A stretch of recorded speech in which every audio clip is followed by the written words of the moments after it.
যেরকম কোনো আপনার প্রদীপে তেলের জায়গায় যদি পানি ভরে আশা করে যে আমি প্রদীপ জ্বালাবো, সেটা অসম্ভব। সেরকম হারাম উপার্জন করে যদি ভাবে আমি দান করে আমি নেকি কামাবো, সেটাও সেরকম অসম্ভব। আসসালামু আলাইকুম প্রিয় দর্শক, আমাদের এখন চলছে রমজান মাস।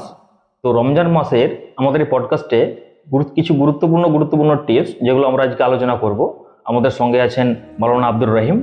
তো বিস্তারিত আলোচনা করার পর আপনারা বুঝতে পারবেন যেসব জিনিসগুলো আমাদের জানার দরকার সেসবগুলো আমরা আশা করছি জানবো। তো আমাদের প্রথম প্রশ্ন হচ্ছে যে কিছু কিছু ফ্যামিলিতে আমরা দেখতে পাচ্ছি সেটা সোশ্যাল মিডিয়াতে, যে তারা খাবার দাবার যে পরিমাণে করছে সেগুলো তো খেতে পারছে না, অপচয় নষ্ট করছে, এবং সেসবগুলো কিছু গরিব মানুষ দেখার পরেও তাদের মনে একটা আলাদা রকম প্রভাব ফেলছে। তো সেই জিনিসটা আমরা আজকে আলোচনা করব। আমাদের সঙ্গে আব্দুর রহিম মাওলানা সাহেব আছেন, ইনার সঙ্গে আজকে আলোচনা করে দেখা যাক যে ইনি কি বলেন। আসসালামু আলাইকুম মাওলানা সাহেব, এই নিয়ে আপনি কি বলেন একটু আমাদের দর্শককে জানান।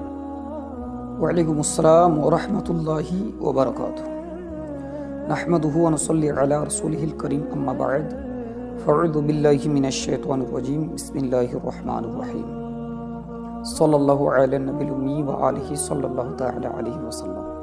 দেখুন, আপনি যে বিষয়ে জানতে চাইছেন যে রমজান মাসে ফালতু অপচয়, তো ফালতু অপচয় শুধু রমজান মাসের জন্যই নয়।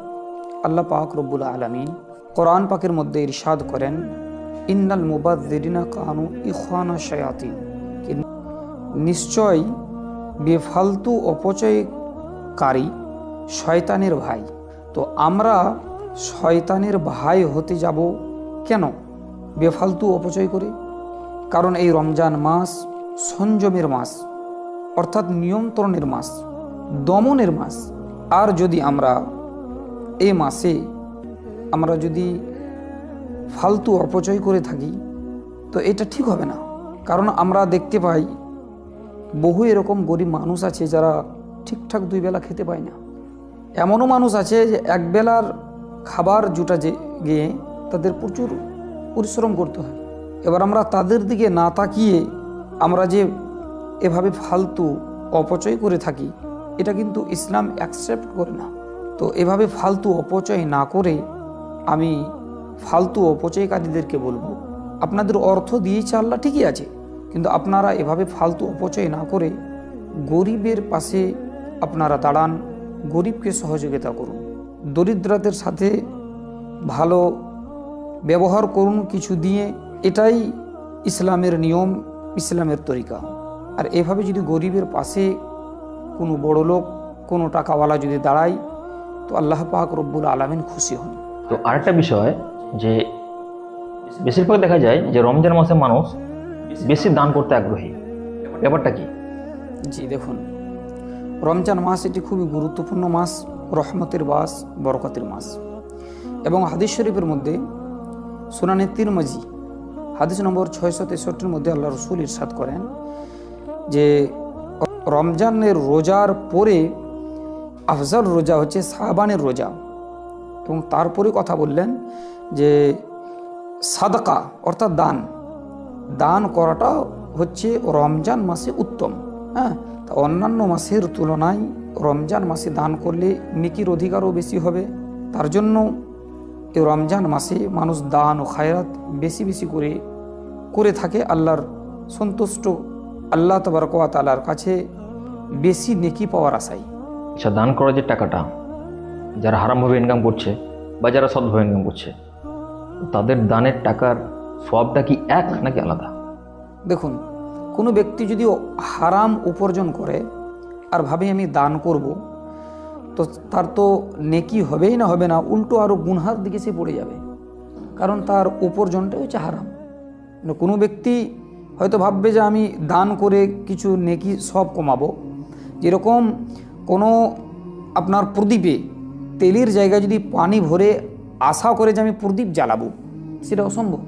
তো সেরকম হারাম উপার্জন করে যদি ভাবে আমি দান করে আমি নেকি কামাবো, সেটাও সেরকম অসম্ভব। আর এখন এটাও দেখতে পাচ্ছি যারা মানুষকে দান করছে এখনকার সোশ্যাল মিডিয়ার জগতে সেটা ভিডিও করে আবার সোশ্যাল মিডিয়াতে আপলোড করছে, এটাকে আপনি কোন চোখে দেখবেন? দেখুন, দানের বিষয়টা হচ্ছে দান দুই প্রকারের, একটা হচ্ছে নফল, একটা হচ্ছে ওয়াজিব। যদি ওয়াজিব হয়, এরকম আপনার জাকাতের বলুন আর আপনার ফিতরা বলুন, সেটা লোককে দেখিয়েও যদি দেন, লোকের সামনে প্রকাশ করেও যদি দেন, তাতে অসুবিধা নাই। কারণ আপনি যদি প্রকাশ করে হয়তো না দেবেন, এমনও মানুষ হয়তো থাকতে পারে যে হয়তো বলবে যে জাকাত আদায় করলো না, বা যে ফিতরা ওয়াজিব সেটাও দিল না।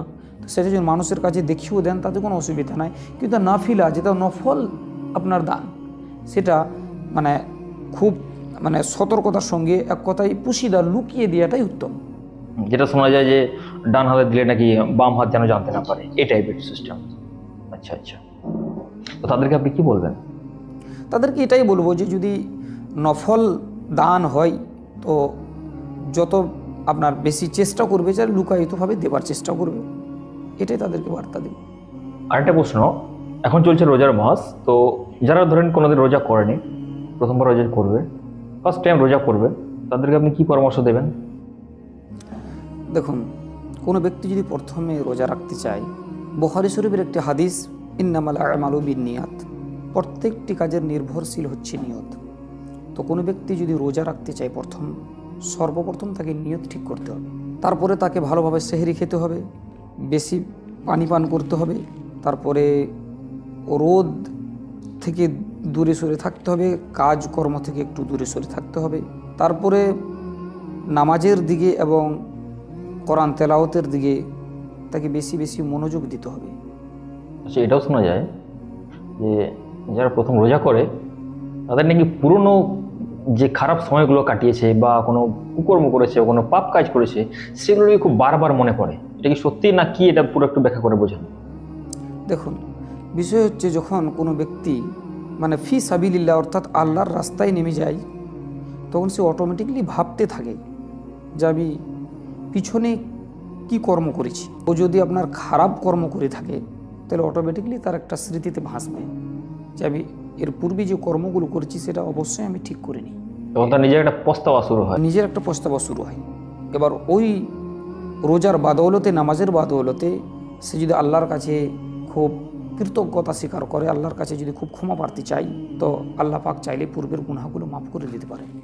আরেকটা শেষ প্রশ্ন, যে এটা বেশিরভাগ মেয়েদের প্রশ্ন আর কি, যে রোজা কি কারণে ভেঙে যায়? দেখুন, রোজা কয়েকটি কারণে রোজা ভেঙে যায়। যেরকম যদি কোনো ব্যক্তি ইচ্ছাকৃতভাবে খেয়ে নেয় বা পানি পান করে নেয়, তাহলে রোজা ভেঙে যায়। কোনো ব্যক্তি যদি ইচ্ছাকৃতভাবে বমি করে দেয়, তাহলে রোজা ভেঙে যায়। এবং স্বামী স্ত্রীর সঙ্গে যদি সহবাস করে নেয় ইচ্ছাকৃতভাবে, তাহলে রোজা ভেঙে যায়।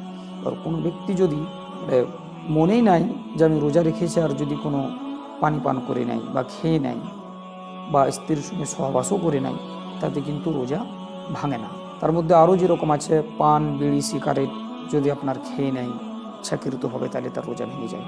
হ্যাঁ, দাঁতের মধ্যে হয়তো কোনো একটা জিনিস লেগেছিল, সে ইচ্ছাকৃতভাবে খেয়ে নিল, তাতেও রোজা টুটে যায়। হ্যাঁ, মুখের মধ্যে হয়তো অনেকগুলো থুক জমা করে রেখেছিল, দিয়ে খেয়ে নিল, তাতেও রোজা কিন্তু ভেঙে যায়। এই কারণে রোজা। আর যারা রোজা রেখে ঝগড়া করার সময় গালিগালা করে, ভাষা খারাপ করে, যদি কোনো ব্যক্তি ভাষা খারাপ করে, গালিগালাজ করে, তাহলে রোজা ভাঙে না, রোজা মাকরুহ হয়ে যায়, অর্থাৎ রোজা কমজোরি হয়ে যায়। আর এখন যেসব জিনিসগুলো বেশি দেখতে পাওয়া যাচ্ছে, ইফতার করার পরে পরে কিছু খাওয়া দাওয়ার পরে বিড়ি বা সিগারেট বা যে যার নেশা করে, সেটা আবার চালু হয়ে যায়। দেখুন, এমনিতেই নেশার তো মানে করাটা শরীয়তে ঠিক না বা জায়েজ নাই। এই বিড়ি বলুন, খৈনি বলুন, রসুল পাক সাল্লাল্লাহু তাআলা আলাইহি ওয়াসাল্লাম জীবনে খাননি, উনি পছন্দ করেননি। তো আমরা রসুল পাক সাল্লাল্লাহু তাআলা আলাইহি ওয়াসাল্লামকে মাননেওয়ালা, তো আমরাও ওইসব আপনার নেশাদ্রব্য থেকে আমাদেরকেও বাঁচতে হবে, দূরে থাকতে হবে। খাস করে তো রমজান মাসে যে 30 দিন রমজান হয়, এটাকে নেশা না করলেই না, যারা নেশা করে তাদের নেশা পুরোপুরি বন্ধ করে দিয়ে এটা উচিত নাকি? দেখুন, শুধু রমজানে না, ইসলাম এমন একটি ধর্ম, প্রত্যেকটি জিনিসের ভালাইয়ের জন্যই আমার নবী মুস্তাফা বায়ান করে থাকেন, ইরশাদ করে থাকেন।